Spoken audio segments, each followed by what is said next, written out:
Dans le village d'Atakpa, il y avait une femme nommée Catherine, connue loin à la ronde pour sa beauté et son talent de coiffeuse.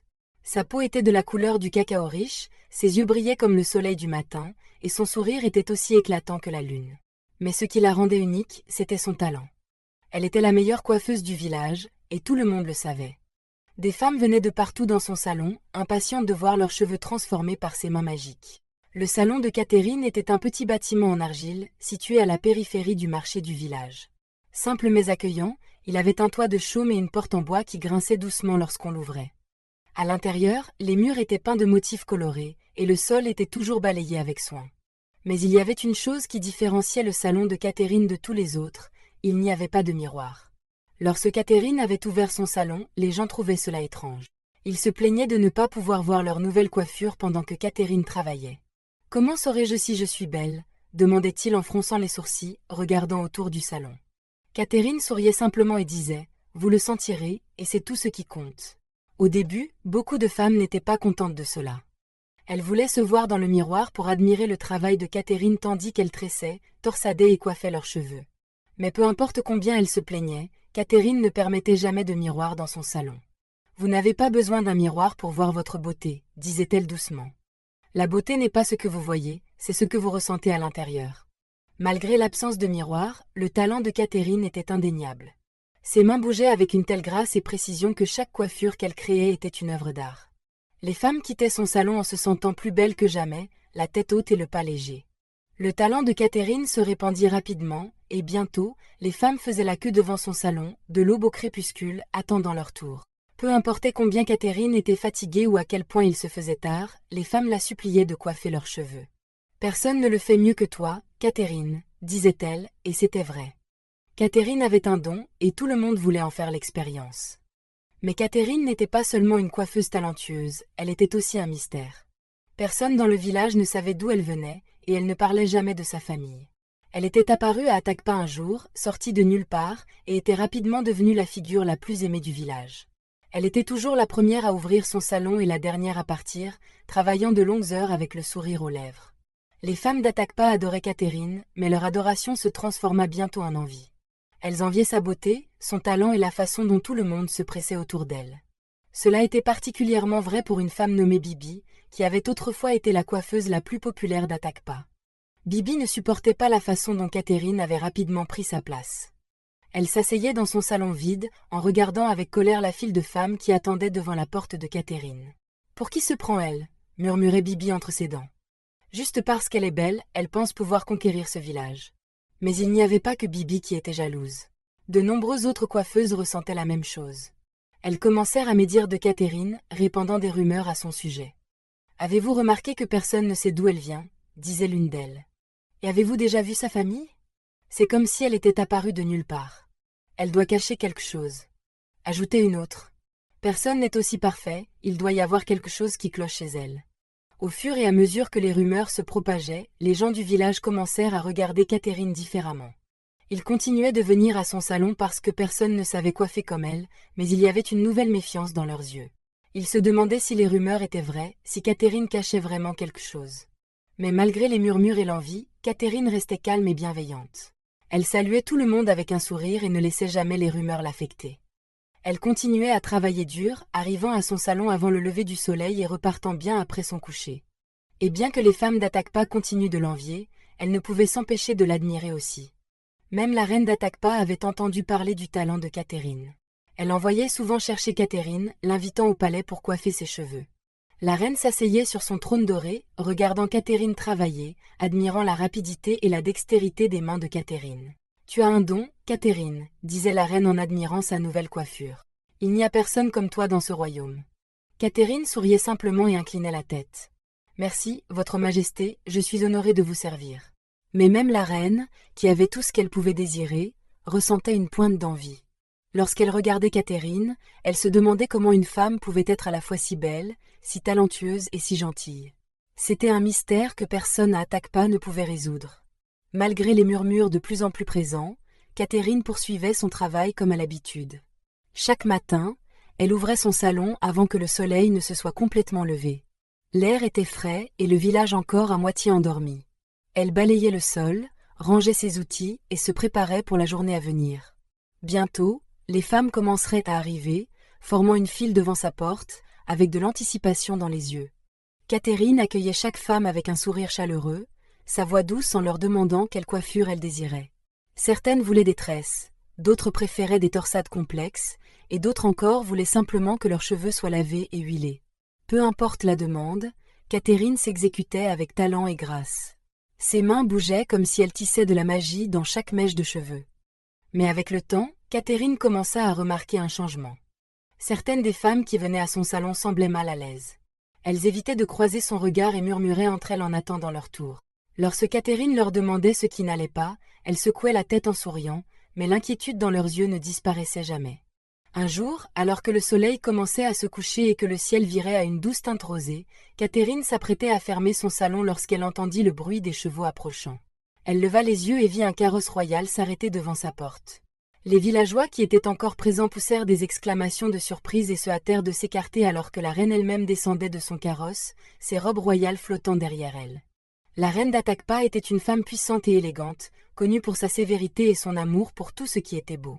Elle avait toujours admiré le travail de Catherine et l'invitait souvent au palais pour lui coiffer les cheveux. Mais aujourd'hui, au lieu de convoquer Catherine au palais, la reine était venue dans son salon. Catherine ouvrit rapidement la porte en grand et s'inclina profondément. « Votre Majesté, salua-t-elle avec respect, c'est un honneur de vous recevoir ici. » La reine sourit, mais il y avait une froideur dans ses yeux qui mettait Catherine mal à l'aise. « J'ai décidé de venir à toi aujourd'hui, Catherine, dit la reine. J'ai un événement spécial ce soir, et je veux que mes cheveux soient parfaits. Seul toi peux le faire. » Catherine hocha la tête, toujours inclinée. « Bien sûr, Votre Majesté, veuillez vous asseoir. » La reine entra dans le salon, regardant autour d'elle les décorations simples et l'absence de miroir. Elle avait déjà remarqué que le salon de Catherine n'avait pas de miroir, mais aujourd'hui, cela semblait la déranger plus que d'habitude. Elle s'assit sur la chaise, et Catherine commença à travailler sur ses cheveux, ses mains bougeant rapidement et avec précision. Pendant un moment, la reine ne dit rien, mais ses yeux ne cessaient de se poser sur la pièce. Finalement, elle ne put retenir sa curiosité. « Catherine, commença la reine, je me suis toujours demandé pourquoi n'as-tu pas de miroir dans ton salon. Comment mes sujets peuvent-ils voir la beauté que tu crées sans miroir ?» Catherine s'arrêta un instant, ses mains se figeant dans les cheveux de la reine. Elle prit une profonde inspiration avant de répondre. « Votre Majesté, je crois que la véritable beauté vient de l'intérieur.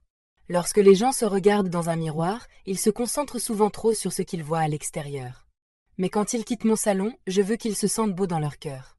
C'est pourquoi je n'utilise pas de miroir. » La reine fronça légèrement les sourcils. « C'est une idée intéressante, Catherine, mais je ne suis pas n'importe quelle femme. Je suis la reine et je veux voir ce que tu fais. Apporte-moi un miroir. » Le cœur de Catherine se mit à battre plus vite, mais elle garda sa voix calme. « Votre Majesté, je dois respectueusement refuser.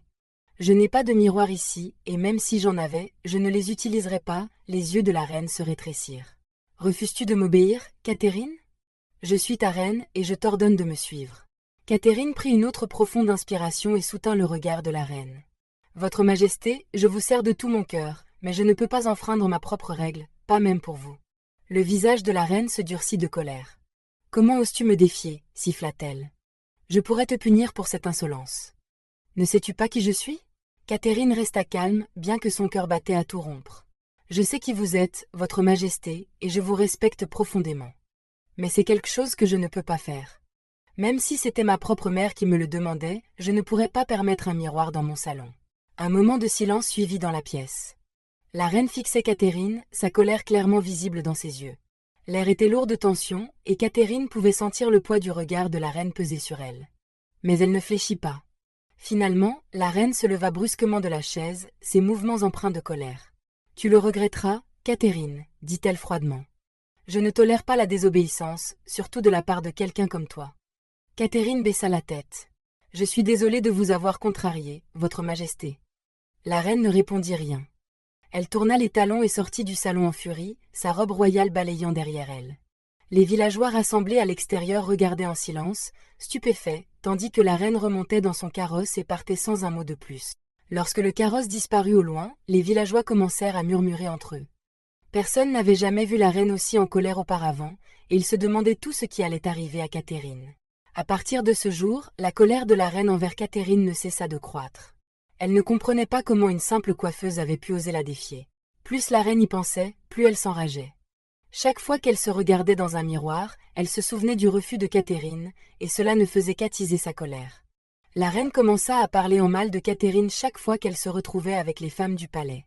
Elle se plaignait de l'irrespect de Catherine et trouvait étrange que son salon n'ait pas de miroir. Les femmes, voulant rester dans les bonnes grâces de la reine, lui donnaient raison et commencèrent à éviter Catherine. Elle ne voulait pas être associée à quelqu'un qui avait offensé la reine. Mais la reine ne s'arrêta pas là, sa colère grandissait, et elle décida que Catherine ne devait plus rester à Atakpa. Elle alla voir le roi et lui demanda de faire partir Catherine du village. Elle parla doucement mais fermement, expliquant comment elle avait été offensée et que ce comportement ne pouvait pas être toléré dans leur royaume. Le roi écouta la requête de la reine. Il était un dirigeant juste et sage, réputé pour prendre des décisions équilibrées. Il avait entendu parler de la règle de Catherine concernant les miroirs et comprenait que cela faisait partie de sa croyance profonde dans la beauté intérieure. Il comprit que Catherine n'avait pas voulu être irrespectueuse, mais suivait simplement ses propres principes. Le roi refusa d'expulser Catherine. Il rappela à la reine qu'elle connaissait la règle de Catherine avant de se rendre à son salon. Il croyait que la dévotion de Catherine envers ses croyances devait être respectée et non punie. Il suggéra que si la reine ne voulait plus aller au salon de Catherine, elle pourrait trouver une autre coiffeuse, mais il ne forcerait pas Catherine à quitter le village. La reine fut furieuse que son mari refuse d'accéder à sa demande. Sa colère se tourna alors à la fois contre Catherine et contre le roi. Elle commença à éviter toute personne qui se rendait au salon de Catherine et ordonna à ses serviteurs d'en faire autant. La reine propagea aussi des rumeurs, avertissant les villageois que Catherine était dangereuse et devait être évitée. La peur et la suspicion se répandirent à travers Atakpa. Les villageois, déjà mal à l'aise à cause des paroles de la reine, devinrent encore plus méfiants. Beaucoup cessèrent d'aller au salon de Catherine et choisirent d'aller voir d'autres coiffeuses. Ils commencèrent à croire qu'il y avait peut-être vraiment quelque chose de louche chez Catherine, ce qui expliquait la colère de la reine. Malgré la perte de clients et son isolement grandissant, Catherine resta calme et concentrée. Elle continua d'ouvrir son salon chaque jour, comme elle l'avait toujours fait, même si de moins en moins de gens venaient. Catherine savait que la colère de la reine était injuste, mais elle savait aussi qu'elle n'avait rien fait de mal. Elle refusait de laisser la haine de la reine changer qui elle était. Les autres coiffeuses du village, en particulier Bibi, se réjouirent de voir Catherine en difficulté. Elles pensaient avoir enfin éliminé leur plus grande concurrente. Avec moins de gens visitant le salon de Catherine, leurs affaires commencèrent à prospérer à nouveau. Mais malgré l'augmentation de la clientèle, quelque chose ne semblait pas juste. Les femmes d'Atakpa savaient, au fond d'elles, que personne ne pouvait coiffer aussi bien que Catherine.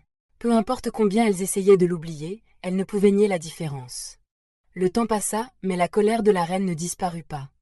Elle continuait de chercher des moyens de rendre la vie difficile à Catherine, espérant qu'elle finirait par quitter Atakpa d'elle-même. Même si la plupart des villageois avaient cessé d'aller au salon de Catherine, il ne fallut pas longtemps avant qu'ils ne commencent à y retourner. Ils réalisèrent que personne dans le village ne pouvait coiffer comme Catherine. Son toucher était spécial et ses styles étaient incomparables.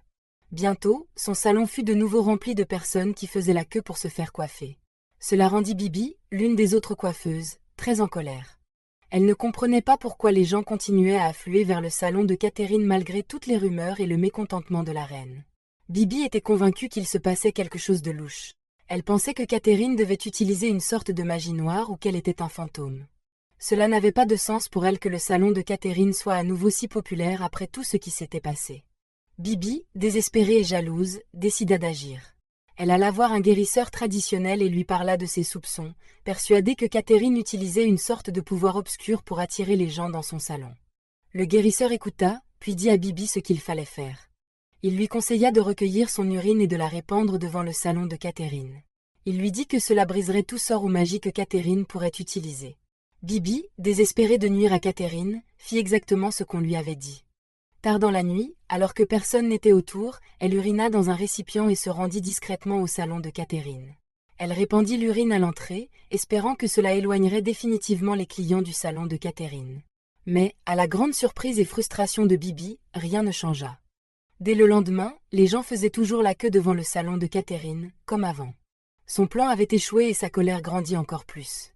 Bibi ne pouvait pas croire que ses efforts avaient été vains. Les affaires de Catherine continuaient de prospérer, et Bibi restait plus amère et envieuse que jamais. Peu importe ce que Bibi faisait, elle ne pouvait empêcher les villageois d'aller voir Catherine. Ils avaient essayé les autres coiffeuses, mais aucune d'entre elles ne pouvait égaler le talent et le soin de Catherine. Le prince venait juste de revenir au village après avoir terminé ses études à l'étranger. Le roi était très fier de son fils et décida d'organiser une grande fête en son honneur. Il invita quelques villageois qu'il appréciait à participer à la fête, et parmi eux se trouvait Catherine. La reine n'était pas ravie de voir Catherine invitée, mais elle cacha ses sentiments, car c'était un moment de célébration. Pendant la fête, le prince remarqua Catherine. Il y avait quelque chose chez elle qui attira immédiatement son attention. Il fut charmé par sa beauté et la façon dont elle se comportait. Après la fête, le prince ne pouvait s'empêcher de penser à elle. Il décida d'en parler à son père, le roi. Le prince lui confia qu'il aimait Catherine et voulait mieux la connaître. Le roi l'écouta et lui dit qu'il admirait aussi Catherine. Il parla de son travail acharné et de la façon dont elle était devenue la meilleure coiffeuse du village malgré les obstacles qu'elle avait rencontrés. Cependant, le roi souligna deux choses inhabituelles concernant Catherine. D'abord, personne ne savait d'où elle venait ni rien sur sa famille. Ensuite, elle n'autorisait personne à utiliser des miroirs dans son salon. Enfin, il rappela que la reine, la mère du prince, n'aimait pas du tout Catherine, en fait, elle la détestait. Le prince, cependant, ne se souciait pas des sentiments de sa mère. Il était déterminé à poursuivre Catherine malgré tout. Le roi, voyant à quel point son fils était sérieux, lui donna un conseil. Il lui dit de ne pas parler tout de suite de son intérêt pour Catherine à la reine.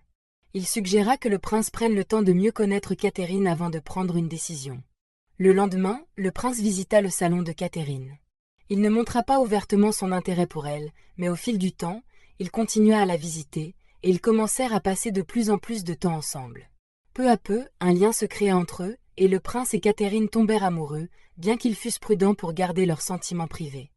Certains villageois remarquèrent que le prince passait beaucoup de temps avec Catherine, mais ils n'osaient pas en parler ouvertement. Après tout, il était leur prince, et ce n'était pas leur rôle de remettre en question ses choix. Cependant, Bibi, qui avait toujours été jalouse de Catherine, ne put garder cela pour elle. Elle alla directement voir la reine et lui raconta ce qu'elle avait remarqué. Lorsque la reine apprit que son fils, le prince, s'intéressait à Catherine, elle fut furieuse. L'idée que le prince puisse tomber amoureux de quelqu'un qu'elle méprisait était plus qu'elle ne pouvait supporter. Sans perdre de temps, la reine convoqua son fils et l'avertit de rester éloigné de Catherine. Elle lui dit que Catherine n'était pas le bon choix pour lui et qu'il devait trouver quelqu'un de plus convenable. La reine lui rappela les choses étranges à propos de Catherine, que personne ne connaissait sa famille et qu'elle n'autorisait pas les miroirs dans son salon. Mais le prince resta ferme. Il dit à sa mère qu'il aimait Catherine et que rien de ce qu'elle dirait ne changerait son avis. Il lui fit comprendre qu'il ne quitterait jamais Catherine, peu importe ce que quiconque pensait, même pas elle. La reine fut choquée et profondément blessée par la défiance de son fils. Elle ne comprenait pas pourquoi le prince était si déterminé à être avec Catherine, ce qui ne fit qu'augmenter sa haine pour cette dernière. Pendant ce temps, Bibi, qui avait commencé à développer des sentiments pour le prince, était rongée par la jalousie. Elle ne comprenait pas comment Catherine semblait avoir tout ce qu'elle avait toujours désiré, une entreprise prospère, l'admiration des villageois, et maintenant l'amour du prince. Cela ne semblait pas juste à Bibi que Catherine, qui avait déjà tant, gagne également le cœur du prince. Désespérée de changer son destin, Bibi décida de rendre visite à nouveau au guérisseur. Cette fois-ci, elle voulait quelque chose de beaucoup plus puissant. Elle voulait que le guérisseur fasse en sorte que le prince déteste Catherine et tombe amoureux d'elle à la place. Bibi était convaincue que si elle pouvait juste amener le prince à la voir de la même manière qu'il voyait Catherine, sa vie serait enfin parfaite. Mais quand Bibi expliqua sa demande au guérisseur, elle fut déçue. Le guérisseur lui dit qu'il ne pouvait pas exaucer sa demande. Il expliqua qu'il y avait de puissantes forces qui protégeaient Catherine et qu'aucune magie ne pourrait briser le lien entre elle et le prince. Les paroles du guérisseur laissèrent Bibi stupéfaite et frustrée. Elle ne pouvait pas croire qu'avec tous ses efforts, il n'y avait rien qu'elle puisse faire pour prendre la place de Catherine dans le cœur du prince. Cette réalisation emplit Bibi d'une profonde amertume. Elle ne supportait pas l'idée que Catherine ait tout ce qu'elle avait toujours désiré tandis qu'elle n'avait rien. Mais malgré sa colère et sa jalousie, Bibi savait qu'il n'y avait plus rien qu'elle puisse faire. La connexion entre Catherine et le prince semblait incassable, et même la magie la plus puissante ne pouvait rien y changer. Bientôt, le prince commença à avoir des doutes sur Catherine. Il se rappela toutes les choses étranges qu'il avait entendues, que personne ne savait d'où elles venaient, qu'elle n'autorisait pas les miroirs dans son salon, et comment la reine l'avait mise en garde à son sujet. Il commença à se demander s'il y avait peut-être une part de vérité dans les rumeurs disant que Catherine pourrait être un fantôme. Cette pensée le rendit mal à l'aise, et il décida de découvrir la vérité par lui-même. Un matin, le prince se rendit au salon de Catherine pour lui poser des questions sur sa famille. Il voulait en savoir plus sur son passé pour éclaircir ses doutes. Cependant, à son arrivée, il fut surpris de découvrir que Catherine n'était pas là. Il attendit un moment, espérant qu'elle reviendrait, mais elle ne se montra pas inquiet. Le prince décida d'aller chez Catherine. Il pensa qu'elle pourrait s'y trouver, mais lorsqu'il arriva, il trouva la maison vide. Il n'y avait aucun signe de Catherine. L'inquiétude du prince grandit alors qu'il rentrait chez lui, troublé par l'absence de Catherine. Lorsqu'il raconta à sa mère, la reine, ce qui s'était passé, elle fut rapide à confirmer ses soupçons. Elle lui dit que c'était exactement ce qu'elle avait redouté. Selon elle, Catherine était probablement un fantôme qui s'était volatilisé après s'être lassé de vivre dans le village. La reine était satisfaite de voir naître des doutes chez son fils, car cela lui donnait un sentiment de justification. Le lendemain, Catherine alla voir le prince. Elle avait entendu parler de ses inquiétudes et savait qu'elle devait s'expliquer. Lorsqu'elle arriva au palais, elle trouva le prince visiblement bouleversé, mêlant colère et inquiétude. « Où étais-tu hier » demanda le prince avec un ton tranchant. « Je suis allé à ton salon, puis chez toi, mais tu étais introuvable. Tout le monde parle de toi comme si tu étais un fantôme ou quelque chose comme ça. » Catherine expliqua qu'elle était partie dans le village voisin pour acheter des fournitures pour son salon et qu'elle ne s'attendait pas à être absente aussi longtemps. Elle admit qu'elle aurait dû l'informer de ses projets. Le prince, toujours préoccupé, exprima son inquiétude quant aux rumeurs qui circulaient et à la méfiance grandissante autour d'elle. Catherine reconnut la gravité de la situation et s'excusa sincèrement. Elle lui promit qu'elle serait plus transparente à l'avenir, comprenant combien les rumeurs pouvaient être nuisibles. Le prince se calma quelque peu, mais les doutes persistants au fond de lui ne s'étaient pas encore dissipés.